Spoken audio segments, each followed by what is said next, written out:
Ladies and gentlemen, it is my pleasure to hand the floor over to Mr. Steve McCoy, founder and principal of Counterpoint Consulting, to moderate the panel discussion for this session. Mr. McCoy?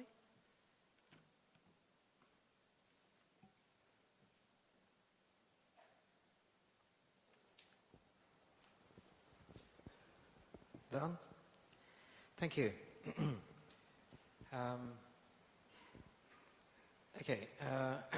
Unfortunately, Proven could not be here, so I've taken his place, and I have more hair than him. So for this session, could I invite the speakers, Mr. Dillon, Mr. Chandran, Gurmit, Mr. Goodman, Mr. Dittmar, and Mr. Brandt onto the stage. And while they're coming up, we've covered a wide range of topics in the last session. So please, those of you in the audience, please be thinking of your questions.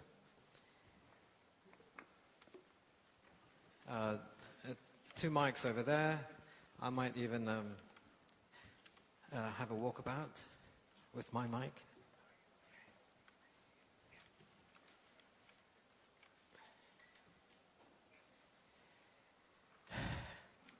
Great. I guess I'll start with a question that came to my mind listening to Mr. Dillon's presentation. You started by kind of reminding us that there are going to be 7.5 billion people on the planet by 2020, 27 megacities of over 10 million people, and one of the things that we often don't talk about is population and the effect of population on where we're going. China has kind of argued that their one-child policy should be seen as part of their mitigation for climate change because they've had that many less people.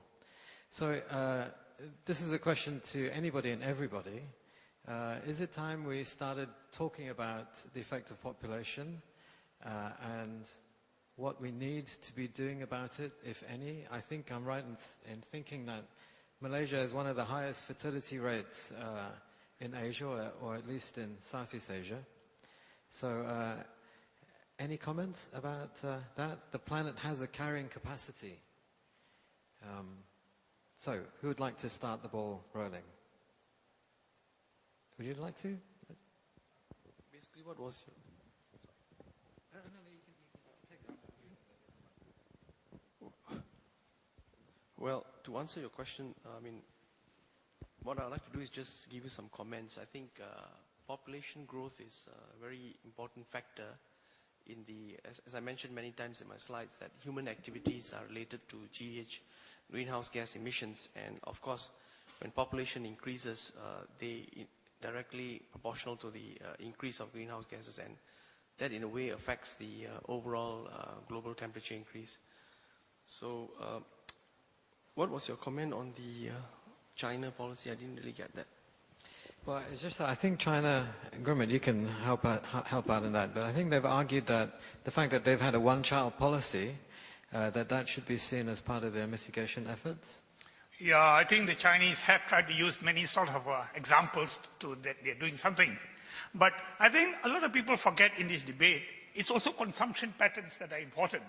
If you have a low consumption rate, and you go back to the days of Gandhi, I remember he was accused by the British of having too large a population in India, and his reply was very straightforward. He says, there are enough resources in the world to meet the needs of the people, but there will be never enough resources to meet the greed of the people. And we really have a problem when we work on climate change of greed, excessive consumption, unnecessary consumption. Even if you take the house as an example, why do we have air conditioning now in all our houses in Malaysia, instead of using thermal insulation to reduce the heat from coming in? So I think it is not directly related to population per se. But I think the biggest problem is we raise expectations of the developing countries. Every Chinese and Indian wants to live the American lifestyle, then there will be a real problem, both for climate change and all that. But I think one of the real challenges politically for a lot of developing countries is how to control the expectations of the people, and in the case of developed countries, how to get them to reduce the excessive consumption of energy. So to me, this is the real global dilemma. Population to me is a small dimension. It's basically how do you mobilize expectations and how do you change lifestyle? How do you get Bush Senior, who defended the American lifestyle as a fundamental right, cannot be questioned in Rio? You know, that sort of attitude. And everybody is pointing that one of the reasons why we're having a climate change problem is excessive consumption of energy per capita. Yeah, I had a slide, a picture of consumption in the West.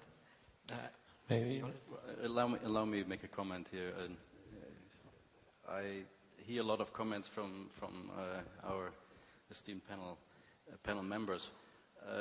Mr. Chandran mentioned the reduction of agricultural land per capita, population control, family planning, things like that. I think the overall issue is not population growth per se. It's the qualified growth, let's call it qualified growth of population. Imagine of the about 210 million births a year, about 70 million are unwanted. Imagine the stress that puts on families, personal stress, as well as on the societies. And most of this growth of the unwanted birth is in the developing world. Other factor is consumption. Well, on the gross national product side, you also have a gross national income side. That's how the economic cycle works. Wasteful consumption obviously is not something that we should encourage. On the other hand, the agriculture, and Mr. Chandran mentioned it, nobody talks about agriculture anymore. I don't know whether nobody talks about agriculture anymore. We had a tremendous increase in commodity prices in 2008. The driver behind that was, besides speculation, changing demand patterns. And I think we have to be a little bit careful in influencing consumption in the direction of saying, look, you in India or you in China should continue eating your rice. You should not eat protein, meat-based foods. We are sitting very nicely and comfortably in the Western world, including Malaysia, not Western world, but including the standard of living in Malaysia. And we're giving suggestions to other countries how they should consume. I don't think this will lead us to a solution. I think we need to get much more efficient and economical in what we're doing, whether it's agriculture or insulation or cost of transportation or building materials. There's so many angles in this complex subject that population, that can serve the population, that can manage the growth of population. Maybe to add up, Thomas Brand, Malaysian German Chamber, EU Committee for Green Technology. One quote I haven't heard today, which is also a famous one: if all population of the world would live like the industrialized countries would do currently, we would need 4 planets. I like that one. Because that draws us to the question that we have, number one, to save and come up with new solutions. China, as you have quoted Chandran, they have 20% of world's population, but only 10% of arable agricultural land. So, and this points me to my daily work. We need to come back to corporates, and we need solutions, innovations. Siemens pointed as that we have to bring up innovations to reduce energy saving is one part, solutions in renewable technologies are a part. I had 6 weeks ago 31 Malaysian entrepreneurs, ministry people to Germany, and they were shocked that we have halved the employees working for nuclear. We have committed to go out of nuclear, we just extend. We have towns like Munich who go 100% on renewable energy. Very important is that the government and others also set the framework for companies to grow.